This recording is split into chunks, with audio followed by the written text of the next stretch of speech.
Bera izatez kazetaria da, baina aurre eta gazte asko entretenitu ditu bere literaturarekin. Gaurkoan itsasoa bete urre aurkeztuko digu, Ana Ibañez ilustratzailearekin batera sortu duen liburua album ilustratua. Biba Dani Martirena. Aupa, Dani! Sartu da, sartu da. Arratxaldeon, Dani. Ongi etorri. Zer moduz? Hola. Oso, horrelaxe. Ondo? Zabantza egin duzu, Dani, sartzeko. Ez, komunian nintzen. Ona, Dani. Idazteko edo inspiratzeko leku hona izan daiteke komuna?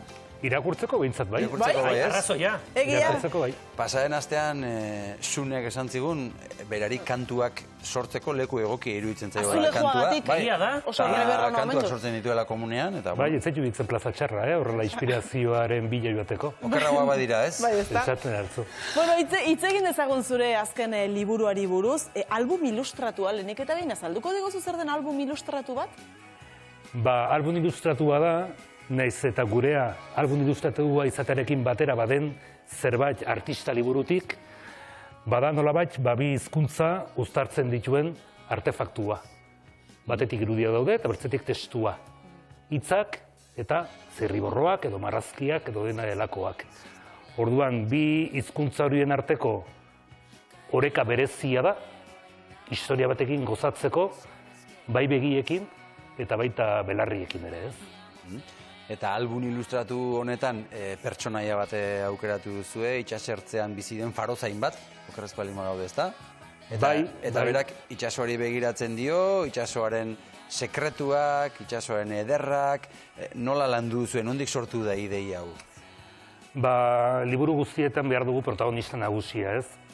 Kontuan hartu behar dugu, kasu honetan, liburuan biltzen ditugun marrazkiak, ilustrazioak, grabatuak direla. Anak egindako grabatuak. Testuaren aurretik. Testuaren aurretik. Testuaren aurretik. Ilustraziotik abiatu da dena. Hoi da. Anak grabatu hauetan, hausnarketa egin nahi zuen urrearen agertzeaz artearen historian. Urrea, faraoiekin lotzen baita, elizetan dauden irudiekin lotzen baitira, nolabait boterea ez, erakusten dutenak. Eta berak gero hausnarketa hori are gehiago garatu nahi zuen migrazioaren dramari erreparatuz. Ohartzen bazarete, itsasoa izkin batetik bertze izkinara zeharkatzea lortzen duten migratzaileak, behin baino gehiagotan, batzutan eta kasurik bortitzenean, hilotzak direnean, babesten dituzten, urrezkoak diruditen larrialdietarako oial horiekin, edo baita ere, epela ez, berotasuna eman aldera. Faraoiak ematen dute ez, minon ez da urrezkoak diruditen, ez dira inolaz ere urrezkoak ez. Hori zen horabait, Anak grabatuetan hausnartu nahi zuena. Gerora liburua etorri zen, gerora etorri ziren hitzak, eta hornik behar nuen protagonista, behar nuen ahots bat. Grabatu horietan, badira konposizio batzuk, marko obalatu batzuetan sartzen dituenak Anak. Eta nik hor ikusi nuen farozainaren, largabistaren zirrikitua, ez?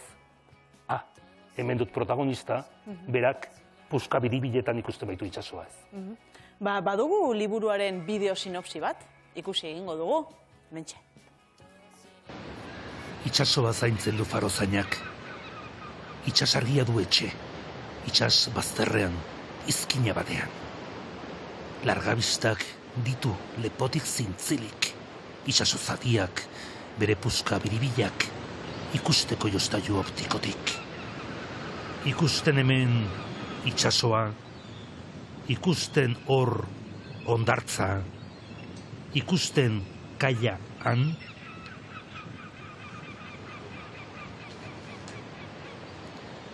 Ura, txalupa baten branka da.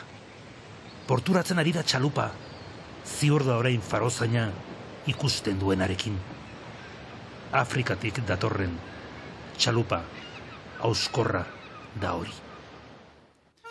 Eta hor dago, ez da, bi gaien uztarketa gogor hori itsasoaren edertasuna, itsasoan bizi direnak esango dugu, eta itsasoaren gogortasuna, itsasoan hiltzen direnak. Nola uztartu dituzue bi hauek? Begira ez, seguru aski guretzat, munduaren zati honetan bizi garen ontzako, itsasoa bada ez, dibertitzeko arrazoi. Baina seguraski Afrikatik Europara etortzea erabakitzen dutenek, haientzako zerrote den itsasoa ez, munstro guztiak biziko dira itsasoan ez, euren begietara. Orduan nolabait, bi ikuspegi horiek ere uztartu nahi genituen liburuan, eta hortaz, Farozainak, ze aurrei gazteei zuzendutako liburua da, Orduan Farozainak jolasa proposatzen diez, irakurleei. Nik ditut hemen largabistak, eta ea nik ikusten ditudanak zuek ere ikusten dituzuen. Ze obartu zarete, marrazkiak izugarri abstraktuak direla. Bai. Hor da, planteatzen den jolas hori ez. Farozainak badio ikusten duela marrazoa, hortzetan daramela marrazoak motozerra, ikusi behar da, nunden marrazoa. Sardinak ilikariak ere ikusten ditu marrazoak. Sardinak ikusteneko erresa da. Baina jolas horretan, aldarrikatu nahi dugu baita ere, artearekiko hezkuntza gure aurrengan, ez, gure gazteengan. Zeren zerbait abstraktoa eta arraroa baldin bada, aurren marrazketa modua da. Zenbat aldiz ez, erakutsi dizkiguten haien marrazkiak, eta begira, hemen etxea dago, eta kostatak ikusten dugu etxea, ez? Orduan, jolas hori bada, ez? Ze album ilustratuetan gainera ematen baita, ez? Lehena biziko hartu eman hori, aurra haunitzentzat, aurra askorentzat, artearekin, dagokion guzti horrekin, ez? Lehen hartu eman hori, ez? Eta ezka aurrari buruz hitz egiten naiz eta aurrek entenditzen aldute. Edo galdetzen dute, honek zer esan nahi du? O zer esan izu marrazki honekin edo, hitz hauekin edo, ulertzen dute? Ulertzen dute. Agian ez dugunak ulertzen garagu. Gu gara. Izan daiteke. Begira, hor liburuaren pasarte batean, Farozainak kaioak ikusten ditu. Orain ez dut buruz gogoratzen testua, mino bai aipatzen dutez, kaioek hegalak bustita dituzte. Nonbait hor, ibili dira, sartuta atera itsasotik, eta bustita dituzte hegalak, ez? Bortz urteko neska bati erakutsi dizkion kaioak, eta berak zuzendu zuen. Ez, Dani, kaio bakar batek ditu, bakarrik honek ditu hegalak, bustita. Zergatik iritsi zen horrelako ondoriora, berak jakinen du. Agian, Dani, largabistak dira. Ze hor joko interesgarri bat gertatzen da ere. Largabistak fokalizatzeko aukera ematen du. Eta itsasoak oso perspektiba irekia dauka. Nolabait ere joko honek ere laguntzen du hurbiltzea detailera. Kontatu nahi den hori zehatzago ikusteko, hurbiltzeko aukera ematen du? Bai. Begira, aipatu duzun hori izugarri garrantzitsua da. Zeren doazpimarra jartzen dio, gure liburuari. Apenas gertatzen da akziorik gure liburu horretan. Bino, album batek, liburu batek akzioa behar du. Eta ez dakiz ze horri aldetan den, horri jartzen zaio azpimarra ez, Farozainak orain foko jokorretan zuzendu du fokoa. Hor dago akzioa ez, akzio xamurra da, bino zuk diozun hori ez, da hain handia da itsasoa, hain zabala da itsasoa, puskatu beharrean garela biribil kasunetan zerbait ikusteko. Eta horrek laguntzen digu gerturatzeko ariketa gehien erakutsi nahi duzuen horretara? Irudi garbi eta argiak topatzeko? Hori da bintzatuk luzatzen dugun proposamena. Eta ziur gara gainera, hau da, hori ez, hor batek izugarri errax ikusiko ditu, eta aipatu ez direnak ere ikusiko ditu hor batek.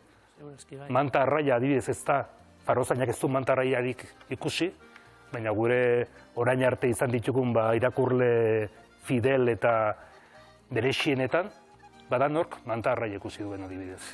Eta gure Farozainak horrelakorik ez du ikusi. Hori polita da, ea nork zer ikusten duen, ez da? Azken fina? Bai, hori adibidez Ana Ibañezek, ilustratzaileak berek aipatzen zuen, ez? Arte abstraktoan hori gertatzen dela, ez?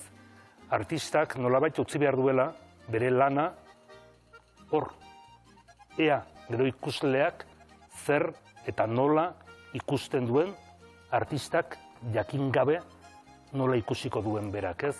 Eta hor nolabait utzi behar duela mailegu horretan, ez? Irakurle parte hartzailearen bila. Bai. Hau da, gure liburuetan gainera, nik uste, gure liburuetan, eta beldur naiz tagian ez den horrela aitortzen, bino, liburu gehienak partekatuak dira aurrekin. Aur batek zoritxarrez, Mino gutxina hartuko du liburu bat bere borondate librean, ez? Hau da, nolabait pixkatan sustatu behar duzu une hori, ez? Eta irakurketa partekatua denean, eta hau da gure proposamena, nik uste orrialde berriak eta historia berriak erantzen dizkiozula liburuari nahi gabean. Ze aur batek ikusiko dituenak, eta ikusiko dituenak izanik ere, bertzea gauza batzuk utxunean utziko ditu. Helduak utxune horiek beteko ditu, baina heldu batek ere utxuneak izanen ditu. Eta aur horrek beteko ditu heldu horren utxuneak, ez? Orduan ikuste hor, joko polita ematen dela, ez? Adinak nahazten direnean, ez? Horrelako liburu bat irakurtzen eta ikusten denean. Bani, gustura gelditu zara egindako lanarekin, eta Ana, gustura gelditu da, zure hitzekin? Ba, Ana izugarri gustura gelditu da. Ana izugarri gustura gelditu da. Lana ona bazela bagenekien aldez aurretik. Zeren grabatu hauek sortuak dira Anak egin zuen proposamen artistiko baterako Iruñeko Arte eta Goi Eskolan gauzatu zena eta hor babestu zena. Ja, Iruñeko Arte eta Goi eta Diseinuko eskola horrek proposamen artistiko honenaren aitortza eman zion Anaren grabatu sorta honi. Gero, hain azteratuak izanik marrazkiak erratxa da, gero sortzea, ez? Hau da, hitzekin sortzea.